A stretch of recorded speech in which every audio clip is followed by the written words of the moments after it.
Hey guys, how's it going? It's Abhishai here with another episode of What Israel Is.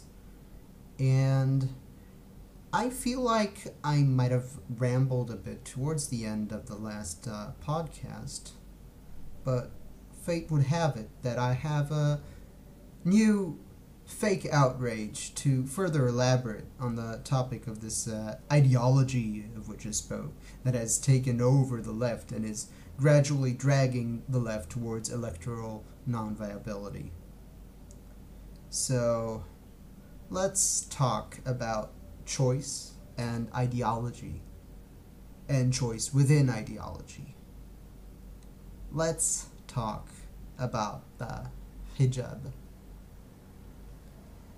It seems to me that many cases of supposed public debate elicit automatic responses that may at times appear to the one giving them voice to be eloquent, but show very little in-depth thought about the topic at hand.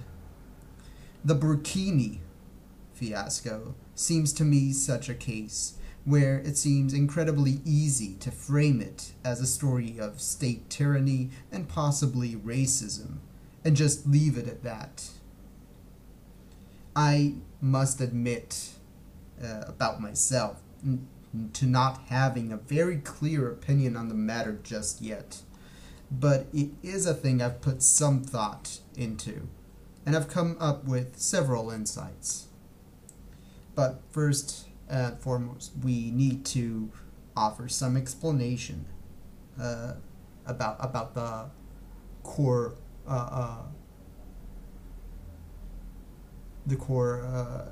elements of which we're talking about.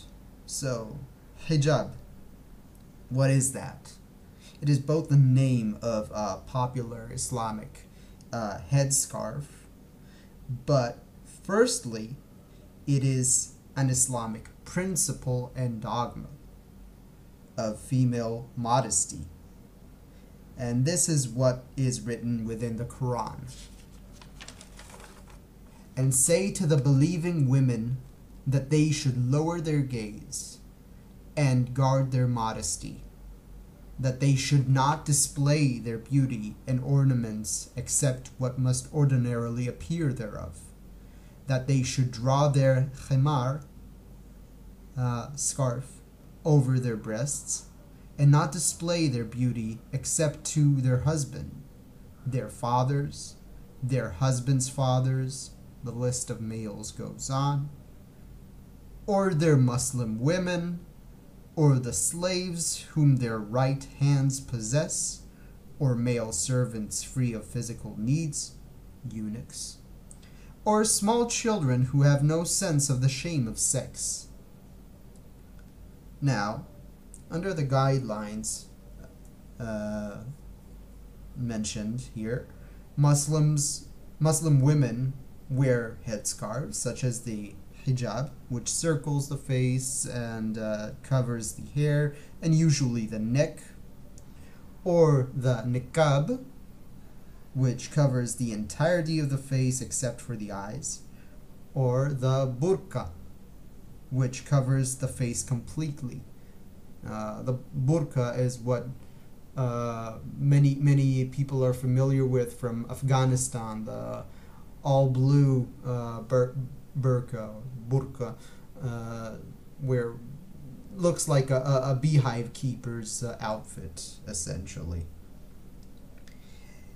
It is also fairly common for Muslim women to wear a jilbab for the same reason of modesty. It being the jilbab being a shapeless robe which covers the entire body. In fact, any woman wearing a niqab or a burqa will always wear this type of robe, and many women who wear the hijab also wear this type of robe, but not all. It should be noted that religion's policing what women may or may not wear is nothing new in this world. And while the practice may be in decline among Christians, at least in developing countries. It is very much in force among Orthodox Jews. So, Orthodox Jewish women are also committed to modesty and also a behavioral supposed modesty, and are have to cover their hairs if they're married, and wear clothes that cover the entirety of their body. But all of this is comes because of this topic of which I spoke of before, the Burkini fiasco. So for those not in the know, the web was set ablaze by pictures taken at a French beach of police ordering a Muslim woman to take her burkini, which is a modest type of swimwear, off. The first instinct here is to cry foul over state officials telling a woman what she may or may not wear. But, to begin with, what she is wearing is the product of an ideology and environment telling her that this is the only thing she may wear. There is reason to debate whether the specific policy here is efficient, moral, or appropriate. But that is not to say that a nation doesn't have the right for self-determination, and here I mean to determine what the nation is, what its core values are, what its culture is, etc. It doesn't protect it from scrutiny and criticism, though. As it pertains to this case, France has decided that specific doctrines of so-called modesty are incompatible with its core values, and that is a completely wholly valid statement. Some in the opposition have brought up the fact that France, being a liberal democracy and not an Islamic theocracy, there is nothing forcing a woman to dress modestly. But that's an extremely naive statement. These women live within a Muslim community, often in relative seclusion from society at large, as is ordained by the Quran. Growing up surrounded by this oppressive and, yes, backwards dogma. And it seems to me crazy that one has to actually be brave in this world to be able to say that this dogma is backwards and oppressive.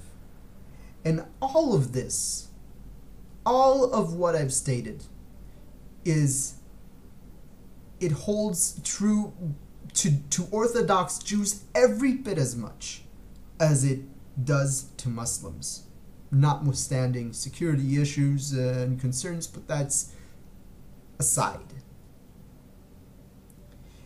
It seems to me that liberal secularists are often all too happy to surrender secular and liberal values in the name of perceived pluralism. Indeed, it seems to me that they are often willing to surrender any and all principle when it comes to issues of diversity, and stand only for that, as if it was a value in and of itself rather than a conclusion of all the values they have foolishly surrendered, supposedly in its name. Another thing that miffs me about all this is a tendency here of drawing false equivalence. For example, I saw several clever posts about nuns at the beach, and there may be some merit here, but the Christian monastic institution is a very poor equivalent to the doctrine of hijab, as should be extremely clear for anyone with the least bit of intellectual integrity. Nuns and monks truly in every sense of the word, volunteer to lead lives of celibacy and modesty, secluded from society at large. And they are tiny in number in society. Whereas said modesty and seclusion are recommended, an understatement if there ever was one, to any and all Muslim women. Even more ridiculous than that, though, was a side-by-side picture of a burkini and a diving suit, showing how similar they are. That would be like displaying an assault rifle alongside a super soaker water gun with the intent of normalizing rifles as appropriate toys. A diving suit does not serve the same purpose as a bathing suit. And just the fact that this needs to even be stated makes me feel dumber. All of this rant is to say, be aware of the values you hold. Be vigilant in defending them. And I'll see you guys next week. Until then, have an awesome weekend.